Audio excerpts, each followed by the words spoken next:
This video isn't going to be about running ads or some new AI strategy or tool. It won't be about an awkward script that your staff has to say, and it won't be about some SEO secret or magical unicorn platform that promises new patients. But in the next 7 minutes, I'm going to reveal something that you can implement in your business today with the team you have right now without changing the way that you pay them, with your same structure and software, and without buying anything at all, actually. But first, let me tell you a quick story on where this came from. The other day, a woman named Victoria on our team needed blood work done, and so did her partner, Vinny. And she asked me where they should go. I referred them to 2 different clinics who are existing clients of mine. And interestingly, one charges $900 for a consultation and the blood work she needed, and the other charges $250 for roughly the same service. Big difference. You may ask why. We're going to find out. Naturally, she called the $250 one first, a clinic that was conveniently located close to them. The first time she called, she was placed on hold. Second time she called, she was placed on hold. Third time she called, she said, "Hey, I just got put on hold twice and you hung up on me twice." They gave an obligatory apology and then proceeded to place her on hold a third time. She gave up and hung up. I would too. So would you. Don't blame her. Next, she called the $900 clinic. Her call was answered on the second ring. She was greeted warmly by somebody who was focused on talking to her, and they sounded excited to help. Her name was Tara. It's Eternity Health Partners. We love them. Check them out. They spoke on the phone for 15 to 20 minutes, and Victoria was able to get all of her questions answered. But more importantly, she felt so comfortable that she ended up getting started for both her and Vinny, scheduled both blood work right then and there, $1,800 in revenue before they even thought about any type of membership, which just became a lot more likely because of how Victoria was treated in that first phone call. So what can we learn from this? It cost the $250 clinic not just 1, but 2 potentially long-term and lucrative patients. Now, it's not if this young couple will spend a lot of money on longevity and functional medicine, it's where. And it won't be with the first clinic, unfortunately. And I want you to understand exactly why, because people have the power of choice with their wallets these days, and we want them to spend their money with you. But before that, let's be clear on the loss the $250 clinic actually suffered without ever knowing it. The first obvious loss is the $500 that they would have spent initially to get started. But the reality of today's social media and internet is that any friend who ever asks this couple for a recommendation for a provider will be strongly recommended to use the $900 clinic and spend 3 times the money, and they'll be strongly discouraged from using the cheaper option, the $250 clinic. Vinny and Vic are decently affluent and influential people in their community, and this sort of bad experience always causes some kind of goodwill damage ripple effect that will be hard to come back from. It isn't just about the patient you're talking to on the phone, it's always about their entire network of friends too, and we have to keep that in mind. Now, if they wanted to, and luckily she wasn't feeling vindictive, which is very common these days, unfortunately, Victoria could have easily left a negative Google review saying, "Don't call this place, they don't answer the phone, they're rude," and she would have been telling the truth, and well within her rights to do so. Now, you may say, Victoria and Vinny were just shopping around, they weren't serious, which is objectively true. They were shopping around to see where they wanted to spend their money, which they have the freedom to do. And they weren't necessarily serious until they got an exemplary treatment in the second call, which is true at some level of every person. We all want to be treated well, especially when we're spending like a comma in anything. We want to know that we're going to be taken care of. The decision to buy was made in that phone call. Victoria was made so comfortable and important that she transacted $1,800 over the phone, credit card, across the country with a stranger. So let's drill down on what you need to duplicate in your business so your callers make their all-important decision to spend their money at your clinic. First impressions are absolutely everything. It's the reason I'm wearing a collared shirt, not a t-shirt right now. It has to start when the phone rings. Let me break it down very simply. The cost of inactivity if you do not implement this. A poor patient experience is going to lead to poor conversion rate from lead to patient, which is going to lead to an eventual decline in revenue due to declining reputation from negative reviews and negative word of mouth. If you do not implement, you'll have missed opportunities for good reviews, you'll have an increased likelihood of bad reviews, and you'll have a lack of goodwill in your community, which is going to sabotage the compound effect of a membership model clinic, leading to missed revenue. You don't want that. It sucks. Don't not implement this. I recommend you do, because the return on investment, if you do implement, creating an excellent patient experience gives you a high conversion rate from lead to patient. No kidding. Revenue will steadily increase from positive referrals if you implement this.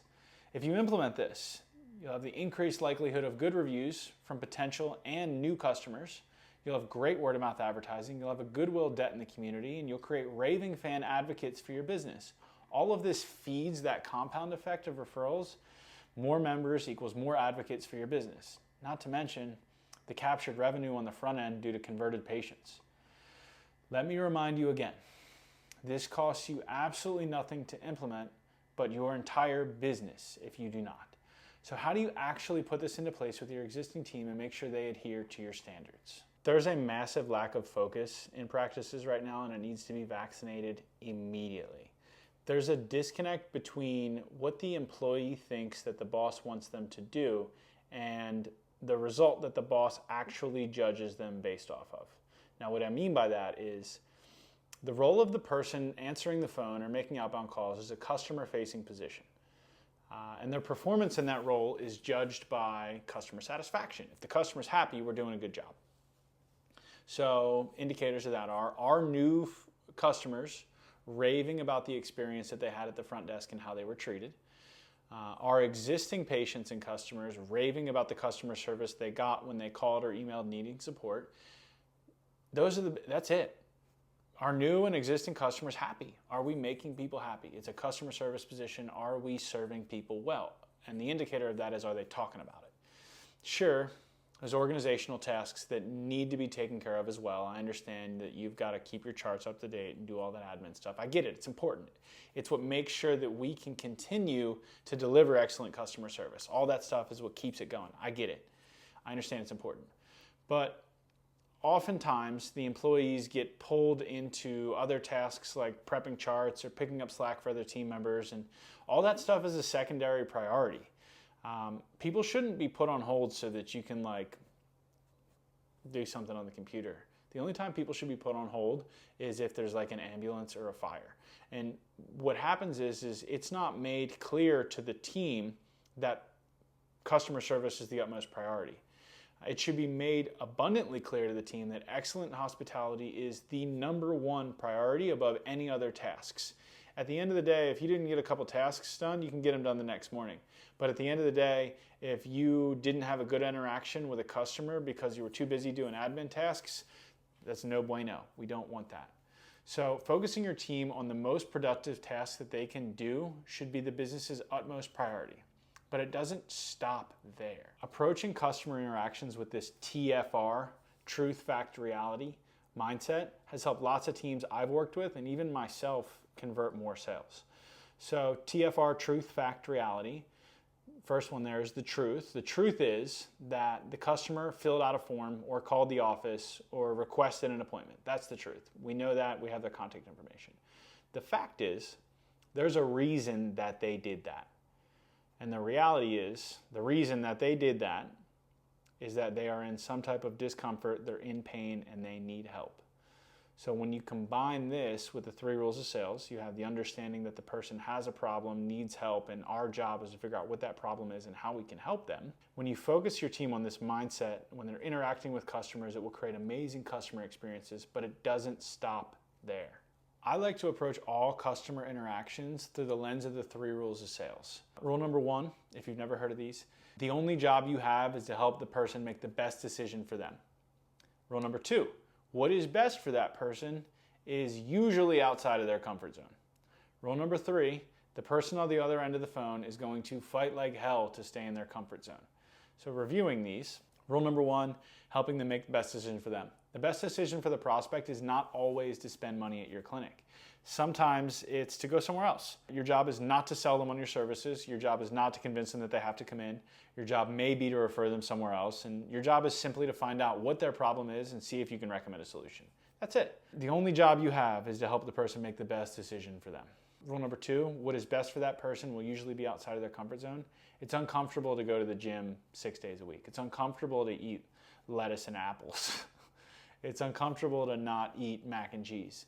I love mac and cheese, but I know I shouldn't eat it every day. It's uncomfortable. Rule number 3, The person on the other end of the phone is going to fight like hell to stay in their comfort zone. They're going to give you a laundry list of reasons and objections on why it's too much money or it's hard or whatever it is. Insert excuse here. The reality is they need help, and it's our job to help them make the best decision for them. When you focus your team on this frame of mind when they're interacting with customers, it will create amazing customer experiences, but it doesn't stop there. So you may ask, and it's pretty common, what does good customer service actually feel like? And if you think about times that you got good customer service, some of the examples I'm going to list below may ring true for you. Most people's policies for good customer service are, yeah, we practice good customer service. That's it. That's the whole policy. But what does that actually feel like to the customer? Good customer service means a personal touch and attention to detail everywhere possible. A warm smile when a patient walks in the door. Greet them by name. You have a list of appointments for the day. Most people don't do walk-ins. Get to know the appointments for the day. Get to know their names and faces so you can greet them by name when they walk in. Look them up on LinkedIn or something if you've never met them. You want to save existing customers' contact info in your CRM or phone system so that when they call, you can greet them by name. It shows up in most CRMs who's calling in real time. Handy little trick. Make notes about their families when they share things with you. Add them into the CRM so that you can ask them about that the next time you speak with them. Hey, how was little Johnny's baseball game? Whatever. How was your trip to Cozumel? Something. It makes them feel important and remembered. People remember how you make them feel. If you ever do have to place someone on hold, when you come off of hold, tell them you sincerely appreciate their patience and mean it. Don't say, oh, sorry for the wait. It happens. We all know it happens. Say, thank you so much for your patience. I wanted to be able to be present with you on the phone today. How can I help you today, Mike? Use their name if you have it. This next one is so easy to do, it's very easy not to do. Be proactive. In a membership style practice, reach out and check in on your clients without them calling you first. Just reach out and check in. Hey, just want to make sure you're getting everything you were looking for out of your program. How you doing? A call or a text works fine. Don't do an email. It's lazy. It's easy to go to spam. People see a call or a text. Leave a voicemail if they don't answer. It goes a long way. Make it personal. Make sure it gets seen and that they feel cared for. These are just a few things that our clinics do that allow us to grow 30 to 50% every year without spending any money on ads. We know every patient interaction can lead to a referral, which are our favorite, because they already trust us. So because we know this, we treat every patient interaction as if it could lead to 5 more, knowing very well it can and will if we show them excellent hospitality. Share this video with your team. Let them know that world-class hospitality and customer service is the priority of the business, and be gracious if they mess up an admin task and make it clear that in your view, they did a good job when a patient says something kind about the way they were treated. Talk to you soon.